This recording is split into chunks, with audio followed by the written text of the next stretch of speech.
Olá, querido irmão, querida irmã. Este é o programa Tesouro da Igreja. Eu, Luiz Carlos, juntamente com você, estamos dando continuidade aos nossos estudos sobre a carta encíclica Veritatis Splendor, do Papa São João Paulo II. É um documento sobre a teologia moral, sobre a nossa conduta, o esplendor da verdade. Claro, sabemos, como estamos já estudando há vários dias, que esse esplendor da verdade é Jesus Cristo. Bem, nós estamos aqui no segundo capítulo, que tem como título Não vos conformeis com a mentalidade deste mundo. E estamos num subtítulo que diz: Conhecereis a verdade, e a verdade vos tornará livres. Bem, nós estamos entrando já no terceiro dia de estudo sobre este subtítulo, que se nós conhecermos a verdade, ela nos tornará livres. Vimos que o verbo conhecer é um verbo na Sagrada Escritura, portanto na língua oriental é diferente do entendimento ocidental, é um verbo que remete-nos ao íntimo, a sermos íntimos um do outro. No caso do homem e da mulher, quando realizam o ato sexual, então se tornam íntimos, então estão se conhecendo um ao outro. O exemplo que eu dei foi quando o anjo Gabriel falou a Nossa Senhora que ela seria então, ela ia gerar uma criança. Ela diz: mas como isso é possível? Pois eu não conheço nenhum homem, quer dizer, não tenho intimidade com nenhum homem. E como a mulher só vai gerar uma criança se for íntima de outro homem. Aí o anjo vai explicar que o que vai acontecer com ela é uma intimidade divina e não humana. Então esse verbo conhecer é ser íntimo. Então nós só seremos íntimos da verdade, ou melhor dizendo, nós estaremos plenos dessa verdade quando formos íntimos dela, ou seja, íntimos de Jesus Cristo. Quando eu e Jesus nos tornamos um só, ou você e Jesus se tornar um só. É o que já aconteceu no nosso batismo. Sim, aconteceu, é verdade, nos tornamos um com Cristo, mas precisamos viver este acontecimento. O batismo é para ser vivido, não é para ser apenas uma data bacana para se lembrar, que fizeram festa, fizeram almoço, tem o padrinho, etc. É claro que existiu aquele dia e é maravilhoso, sem dúvida alguma, mas o batismo é para ser vivido, não apenas para ser lembrado numa foto, etc. Não é? Se eu viver o meu batismo, sim, eu estou tendo a minha intimidade com Jesus Cristo. Estou conhecendo Jesus Cristo. Ok? É nesse sentido, então, que nós vamos entrar aqui no terceiro dia já deste subtítulo, como eu estava dizendo, a partir do parágrafo 34. No nosso último encontro, o Papa estava nos dizendo aqui sobre as ciências humanas, que são maravilhosas, né? Todas as ciências que fazem parte, né? Todo o conjunto de matérias, tanto a pedagogia, quanto a advocacia, quanto a medicina, etc., que formam esse conjunto aí de ciências humanas, quer dizer, que vai lidar com o ser humano. Então existe a antropologia, que é o estudo do ser humano, do anthropos, né, que é o homem. Então aí sim, só que quando são ciências maravilhosas que nos ajudam muito, né? Psicologia, a psiquiatria, a parapsicologia não, a parapsicologia ela na verdade não é uma ciência, né? Aí são outras coisas, né? Mas já a psiquiatria, psicologia já ajudam bastante o ser humano a se entender a si mesmo, né?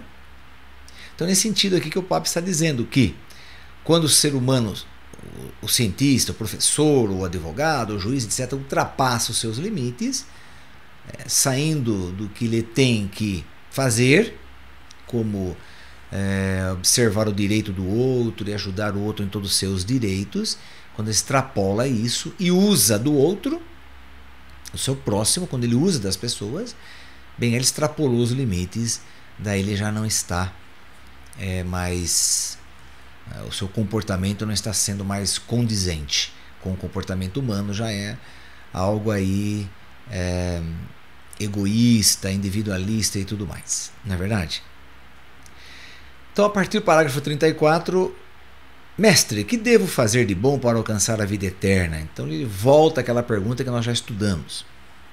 Aí ele diz assim: a pergunta moral à qual responde Cristo não pode prescindir da questão da liberdade. Quer dizer, não pode... O que é prescindir? Ficar sem. Né? A liberdade tem que estar ali. Quando Jesus vai... Perdão, bati a perna que tremeu aí, né? Quando Jesus vai dar a resposta para ele, Jesus não pode invadir a liberdade humana ou destruir a liberdade humana. Não pode. Ok? Então, pelo contrário, coloca no centro dela, porque não há moral sem liberdade. Só na liberdade é que o homem se pode converter ao bem. Só na liberdade é que o homem pode se converter ao bem. Essa frase aqui foi tirada do documento Gaudium et Spes, que é alegria e esperança, do Concílio Vaticano II. Essa frase foi tirada de lá. Só na liberdade é que o homem se pode converter ao bem. Se o homem prescindir da liberdade, se o homem não ter a liberdade como parâmetro, então daí ele não se converte ao bem. Se ele desrespeita a liberdade do outro, ele está agindo muito mal. Posso dar vários exemplos. Quando, por exemplo, um ladrão invade sua casa para te roubar, ou você está na rua mesmo, está na rua andando, chega alguém com um revólver e me passa aqui o celular e tal. Então ele está desrespeitando a sua liberdade. Por isso que é um erro. É um crime já, humanamente falando, né? Já é um crime. E para Deus é um pecado. Então por quê? Porque eu invadi a liberdade humana. Estou tirando forçosamente um bem que aquela pessoa possui. Ou no caso de homens que pela sua força, né, física, dominam a mulher e estupram e machucam, etc. Então está infringindo, está tirando a liberdade. Ou quando você impõe coisas para a pessoa ficar cerceada, ficar sitiada, ficar inibida para fazer o que ela poderia fazer. Então, quando eu não dou opções à pessoa, eu apenas digo: você tem que fazer e pronto. Então estou tirando toda a liberdade da pessoa no que ela poderia fazer. Então, quando esse jovem pergunta para Jesus, Jesus pensou no que ele tinha que falar, claro, porque ele não poderia tirar a liberdade daquele jovem. Jamais. Jamais. Ele falou amando aquele jovem. Ele falou cheio de amor. A resposta dele, né? Mas qual liberdade que é essa? Perante os nossos contemporâneos, que apreciam grandemente a liberdade e que a procuram com ardor, mas que muitas vezes fomentam-na de um modo condenável, como se ela consistisse na licença de fazer seja o que for, mesmo o mal, contando que agrade. Quer dizer, o que ele está citando aqui? Nos nossos tempos, né? Ele está falando dos nossos tempos, claro. Que tem pessoas que acreditam que a liberdade é fazer o que ela quiser, mesmo que o outro vai ser prejudicado. Não importa se o outro vai ser prejudicado, importa que eu estou fazendo o que eu quero. Não importa se eu vou pisar em alguém, destruir alguém, matar alguém. Não importa. Eu estou buscando a minha felicidade, que se chama prazer. Minha felicidade que se chama desejo. E eu creio que eu atingindo esse meu desejo, ou conseguindo esse meu desejo, eu serei a pessoa mais feliz do mundo. Percebe isso? Então aí está o grande erro da pessoa pensar assim. O concílio apresenta a verdadeira liberdade. O concílio Vaticano II apresenta a verdadeira liberdade para estas pessoas que acreditam que podem fazer o que quiserem. A liberdade verdadeira é um sinal privilegiado da imagem divina no homem. Então, o que é a liberdade verdadeira? A liberdade verdadeira é um sinal privilegiado da imagem divina no homem. Imagem divina. Quando que o homem tem a imagem de Deus? Quando ele é livre. Quando ele é livre. Porque Deus é livre. Deus é livre. Ele criou os anjos livres. Deu liberdade aos anjos também. Podem ver que dos anjos aí, Lúcifer, né, que era um anjo de muita luz, portanto o nome dele, Lúcifer, muita luz, ele era um anjo muito poderoso. E ele então, se julgando muito poderoso, o orgulho tomou conta dele.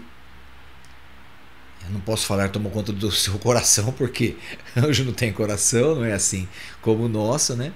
Mas se eu for falar no sentido poético, né?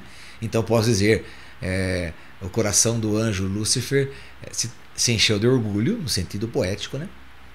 Se encheu de orgulho e ele se julgou, de tão poderoso que ele era, ele se julgou que ele poderia ser Deus. Tanto é que quando ele é expulso do paraíso, né, o paraíso é o céu, né? Quando ele é expulso do céu, porque no céu não pode ter orgulho. Orgulho é pecado. Aliás, o orgulho ele é a fonte de todo pecado. Então, no céu, orgulho não cabe. O que cabe no céu é humildade, mas não orgulho. Então, ele se encheu de orgulho, então foi expulso do céu, e o anjo que o expulsou, que é o arcanjo São Miguel, vai dizer a Lúcifer: quem como Deus? Quer dizer, quem é você para se comparar a Deus? Então os anjos foram criados com liberdade, os homens foram criados com liberdade. Os anjos não são imagens e semelhança de Deus, mas foram criados com liberdade, porque são criaturas de Deus. Veja, são criaturas, não são filhos. São criaturas fantásticas, com poderes imensos. Tanto é que eles ajudaram a construir o mundo. Eles trabalharam na construção do mundo e ajudam durante todo o tempo, até hoje, evidentemente, ajudam tudo todas as leis do universo, eles que ajudam a reger essas leis que foram colocadas por Deus, exatamente, mas Deus coloca eles a serviço de todo o trabalho universal. Então os anjos têm muito trabalho para fazer. E o homem, o ser humano, foi criado à imagem e semelhança de Deus, como criatura, sim, mas com a imagem e semelhança de Deus também. Por quê? Porque também foi criado em liberdade. Então agora, quando o homem se enche de orgulho e de autossatisfação, autossuficiência, e quer fazer o que ele quiser, sem observar nada, então aí ele vai infringindo leis, infringindo o outro, tirando o espaço do outro, roubando a liberdade do outro. Aí haja visto aí governos corruptos demais, né? Pessoas que só estão visando o seu próprio interesse, ficar sempre no poder, então criar estratégias para não sair do poder. Então cria-se grupos, juntam-se vários grupos para continuarem eternamente no poder. Então isso acontece como acontecia as famílias, né? Já na Idade Média, as famílias de reis, então somente aqueles que tinham sangue azul, vamos dizer assim. Claro que é uma expressão imaginativa, não é? Mas para mostrar que aquela linhagem daquelas pessoas que sempre os filhos ficam no poder, então o filho fica, depois o filho casa-se, gera filho, aquele filho vai ficar no poder, então permanece aquela linhagem de reis, não é? Daquela família, então família real, vamos dizer assim. Então também muitos governos eles querem ficar permanentemente no poder, então vão criando até leis para que ajudem a eles mesmos, né? Então aí vai tirando liberdade, vai roubando a liberdade, vai matando a liberdade do outro.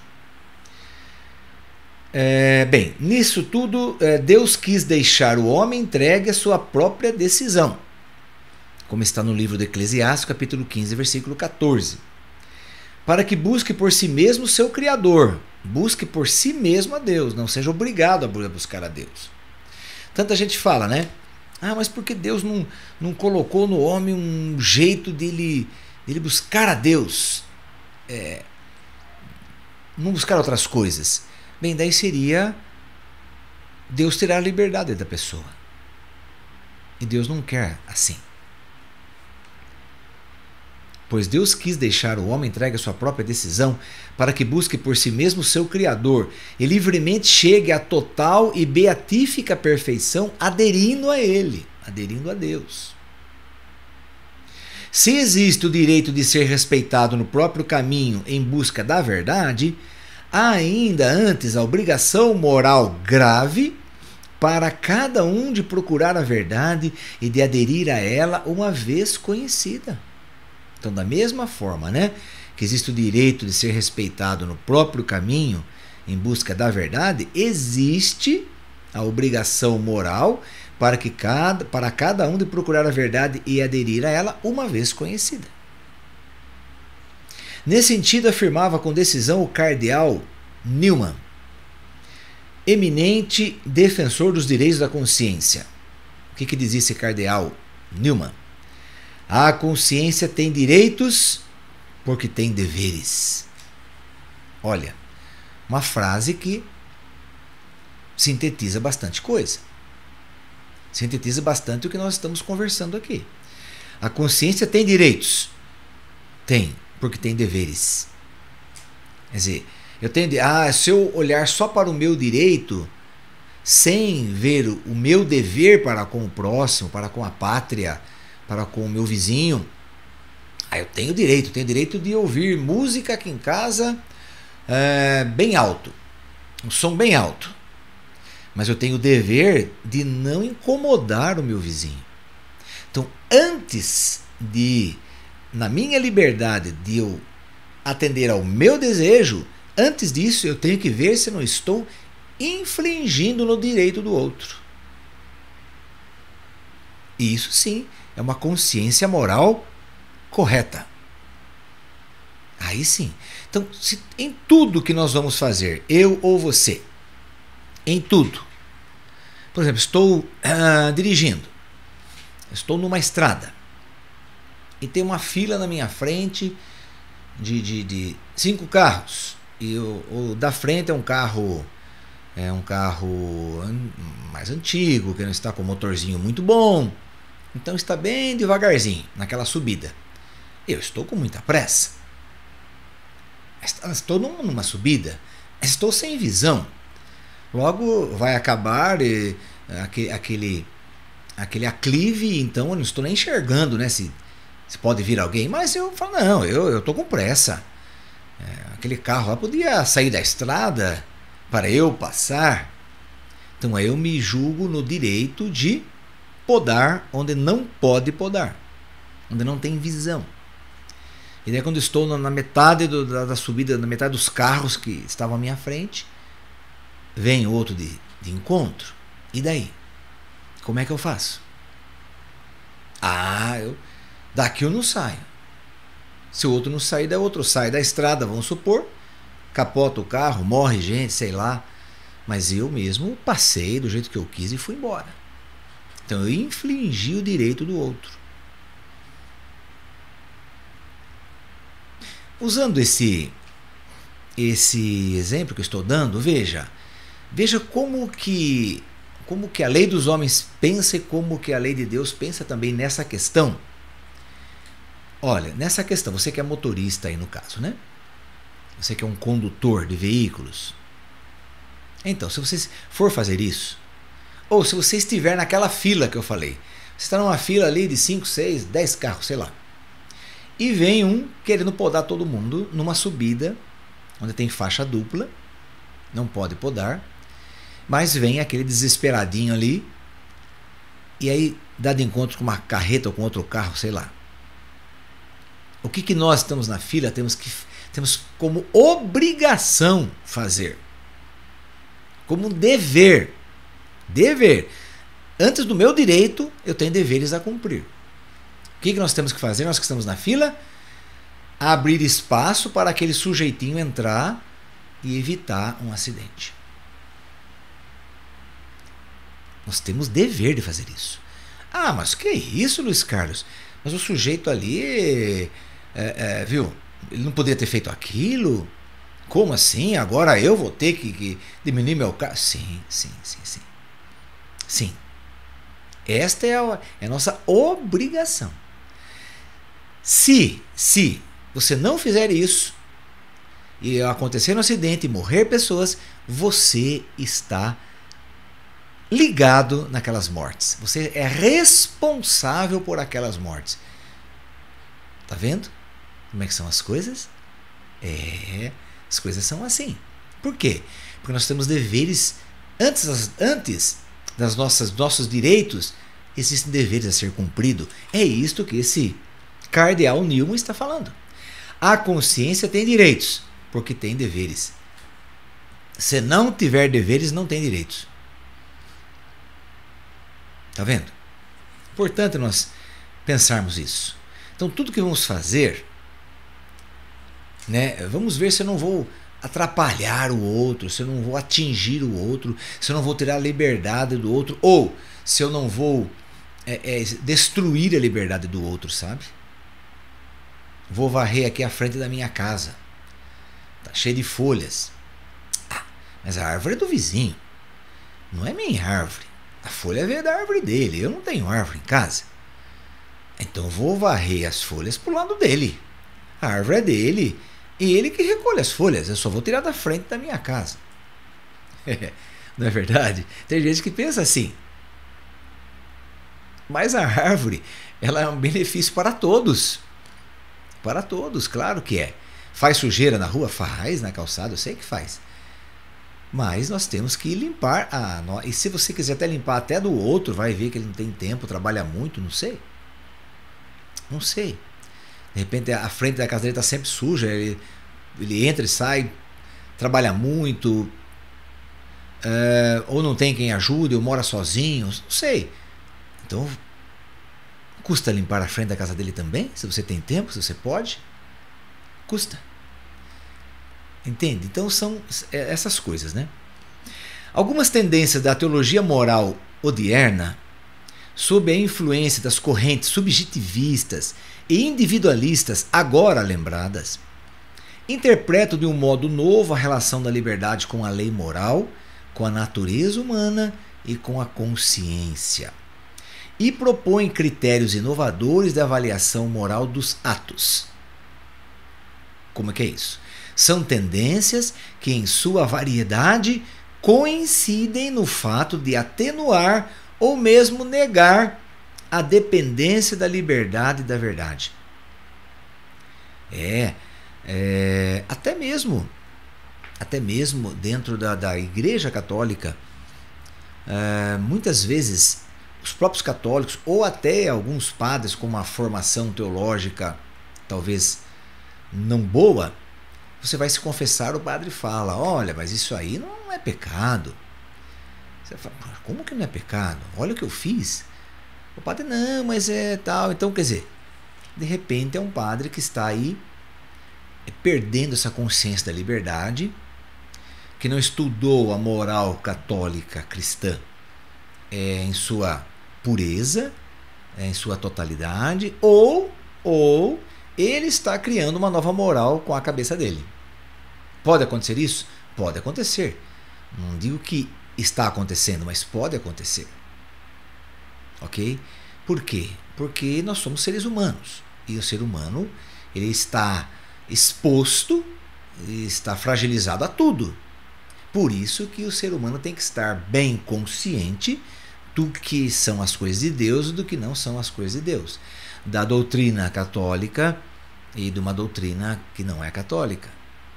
Entende? tem que ter essa consciência bem firme. Se queremos realizar um discernimento crítico destas tendências, capaz de reconhecer o que nelas existe de legítimo, útil e válido, e indicar ao mesmo tempo as suas ambiguidades, quer dizer, dois lados, indicar perigos e indicar erros, devemos examiná-las à luz da dependência fundamental da liberdade e da verdade. Dependência que foi expressa do modo mais claro e autorizado pelas palavras de Cristo: conhecereis a verdade vos tornará livres. Então, quando você quer estudar alguma coisa, algum comportamento humano, alguma ideologia que está surgindo aí, alguém que chegou para você e falou: olha, você é casado, você vai se confessar ou conversar com alguém, algum católico mesmo, só falar: mas isso aí, viu, foi um erro seu, tá certo, mas não esquenta a cabeça com isso não. De vez em quando aí dá um pulinho, pular a cerca de vez em quando, não tem problema, não é? Então, aí você tem que colocar esses aconselhamentos, isso que vem, você tem que colocar em xeque. Tem que colocar diante da verdade cristã católica. Tem que se colocar, para que você não caia, não incorra em erros. Entende isso? Para que você não caia em erro ou não leve outros também ao erro. A verdade de Deus não muda, não se altera. Não, de forma alguma. Pode ser, ele falou aqui nos tempos odiernos, quer dizer, nos tempos de hoje. Tem algumas pessoas que têm tendências de atenuar, quer dizer, de diminuir, ou mesmo negar a dependência da liberdade e da verdade. Então, tem muitas ideologias e filosofias e tudo mais. Está aí na nossa frente, a ideologia de gênero, que vem totalmente contra toda a moral cristã. Toda a moral cristã. A ideologia de gênero, ela acho que saiu do inferno. Ela foi criada lá no inferno. Só pode ser. Não é possível. Não é possível. Não é? Então, quer dizer, temos que contrapor, que pôr à luz da verdade cristã. Isso aqui está de acordo com o pensamento de Jesus Cristo? Não, não está. Então, é mentira. Não é verdade? Vamos lá, querido irmão, querida irmã, fazer nossa oração final. Chegamos ao final do nosso programa. Nosso próximo encontro, iremos estudar a liberdade e a lei. Como subtítulo, Não comas da árvore da ciência do bem e do mal. Deve ser um estudo muito profundo, muito bacana. Então não perca aí o nosso próximo encontro. Tá bom? Ó Maria, Mãe de Misericórdia, velai sobre todos para não se desvirtuar a cruz de Cristo, para que o homem não se extravie do caminho do bem, nem perca a consciência do pecado, mas cresça na esperança em Deus, rico de misericórdia. Cumpra livremente as boas obras por ele de antemão preparadas, e toda a sua vida seja assim para louvor da sua glória. Que o Senhor nos abençoe em nome do Pai, do Filho e do Espírito Santo. Amém. E até o nosso próximo programa, se Deus quiser.